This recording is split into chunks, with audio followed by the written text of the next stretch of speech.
Hola, my name is Faith Harris, and today I'm going to talk to you about how to deal with a breakup. I've made myself look like a fool after a breakup, and I do not want you guys to make the same mistakes that I have made. Most of my advice is going to be from if you've been dumped, because that's the only experience that I have. Stop contacting them. You have to stop. And I know it's really difficult, but it's kind of that syndrome, you never know what you have until it's gone, and they won't want you until they miss you, because I know it's hard to take, they don't want you around, they dumped you. So you have to stop contacting them. Do whatever it takes. So take their number, delete it out of your phone. If you feel that you will want their number later, then write it down before you delete it and put it away somewhere. So when things clear up, then it'll be fine. Don't contact them. Just don't do it, because if you're really missing this person, you will think of any excuse. And that's why I say delete their number, because you don't need to contact them at this point in time. They're done with you, and until they realize and miss you, don't go begging for them back. They have to realize that they want you back into their lives, or else you look desperate. I'm sorry. That's just how it is. I made the foolish decision, and I would keep coming back, and I would come back to apologize, because most of the time breakups do not end well. They end in nah! And if yours ended peacefully, that's awesome. But for the rest of us, they end in some type of turmoil, and you leave. The initial end, you were yelling to, it's okay, just let it go.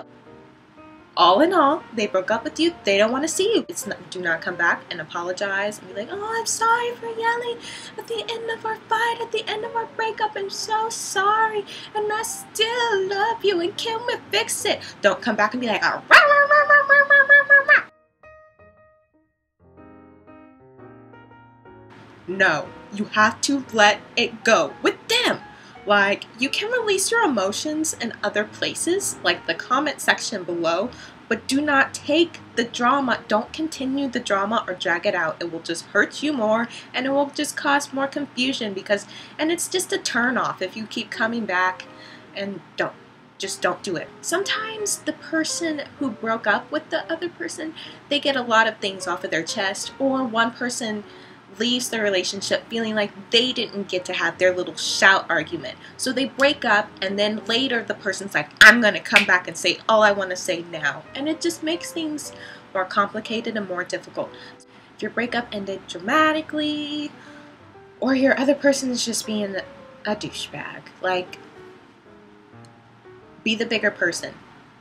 Do not release your frustrations on them. That's just going to turn them away more, or it's just going to create more complications. The more mature you are about a breakup, I feel you have a better chance of the person coming back around. Because when you are mature enough to keep your emotions and your anger to yourself, and to not blast the other person and to go off, the person who broke up with you is going to take note of that, and they're going to be like, you might be mad as Hades, because I know I was. You might be mad as Hades. This is not the time. Be the bigger person, I'm telling you. And if you've been the smaller person earlier, start now and be the mature person who will actually make this a breakup. If you're gonna break up, you need to break up and stop going back and still giving him the feelings. If they want the feelings, they need to come back and try to get them, because they are the person who split up with you. So don't freely keep giving your heart and putting it on a platter, because they've shown that that's not really what they want right now. For whatever reason, they don't want your heart. So it's unwise to keep going back and to keep giving those feelings please sir, may I have some more love? And they just sent you out of the food line.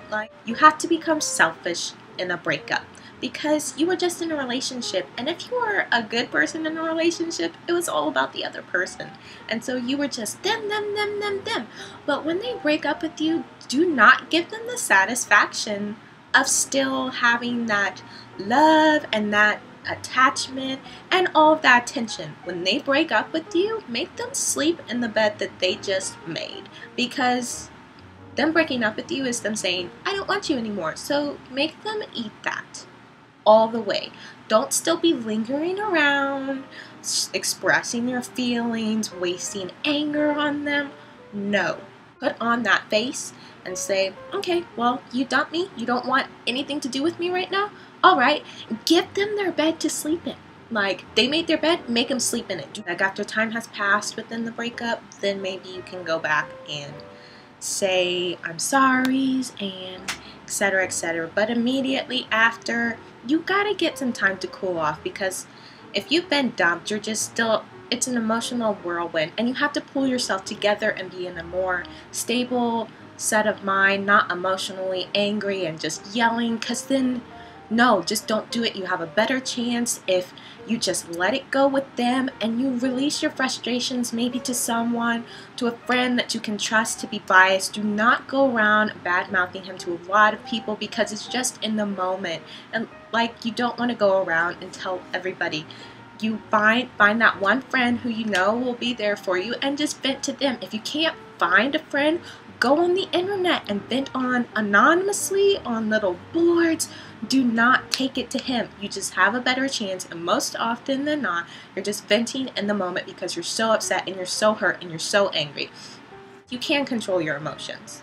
So in the beginning, it's going to be very difficult, and you're going to just be bawling, or I don't know, sometimes people are too sad that they can't even cry, but you have to find time to mourn. Like, set a certain time. What I started doing was every day I would be like, okay, I'm going to be sad, I'm going to look at old pictures, I'm going to read old text messages for this certain amount of time each day. So then I knew, okay, I have to focus the entire rest of the day, and then at this such and such time, I will take that time to have that mourning process, and then I got to shut it off. Like, no, because you still have to carry on with life. And that's another thing. If you're still in school, or if you still have a lot of responsibilities to do, I advise getting a friend, like a really close friend. You just got to be honest with them to help you be motivated, especially if you're in college or if you're still in school. Like, you still need to wake up and you still need to go to class and you still need to do your homework. And during a breakup, this becomes very hard to do because you're emotionally scarred and affected, and you don't feel like doing diddly squat. You just want to sit in your bed and cry. But you can't do that necessarily because you can't flunk out of school. So you have to get some accountability from a friend. Like, have your friend call you. If you have the same class with someone, be like, hey, can you call me when you wake up to go to class, so that you wake up? Because what happened to me is I'd be like, I set my alarm and my alarm would go off, but I wouldn't go to the class because I was just, no, I couldn't. But if someone would have called me on the phone and been like, hey, you ready to go? Like, you ready to go to class? Like, get accountability if you see that you're starting to just slip downhill and become too wrapped up in it, because it's bad enough that you're dealing with the breakup, but you don't want to keep continuing to mess up your own life, because life has to still go on. And just find that place to mourn. Like, breakup was bad enough, but don't ruin the rest of your life by not graduating school or going into some horrible depression. And bringing that up, if you're like really sad or you can't find someone to talk to, try getting counseling at your school, something. All in all, you have to begin to move on. And this way, even if they do come back, you'll be a better, stronger person, and you're not going to put up with bullcrap either. Because if they come back and they're like, blah, blah, blah, then you can respectfully lay it down and be like, if there were real problems in the relationship or you felt that it was ended unfairly, that's the time where you can say, because they're coming back. Whereas when the breakup happens, they kind of don't really care at that point. Moving on for you is a win-win situation, because if they come back and you've moved on, you've become independent, you've bettered yourself, you've had your time of mourning, but you worked through it to become a stronger person, you are going to be awesome to date, and they're really going to realize. And if they really do come back and they're like, I miss you, it's just like, but they see that you've moved on. Like, that's very attractive, because it's like, this person has a sense of independence and their life didn't just stop just because I was too stupid to realize how wonderful of a person that they were. But at the same time, if that person doesn't come back and they never come back and apologize and blah blah blah, moving on helps you because you moved on, and it won't matter. And it's hard to begin the move on process. Like, it's difficult to get up the strength, and sometimes the memories don't leave and you do have those moments of, but I promise you it does get better. It's very hard at first, but like I said, get your accountability. Make those special times of mourning. Like, don't let a breakup break up your entire life. No, just, you're better than that. And if this person cannot realize it, then just move on.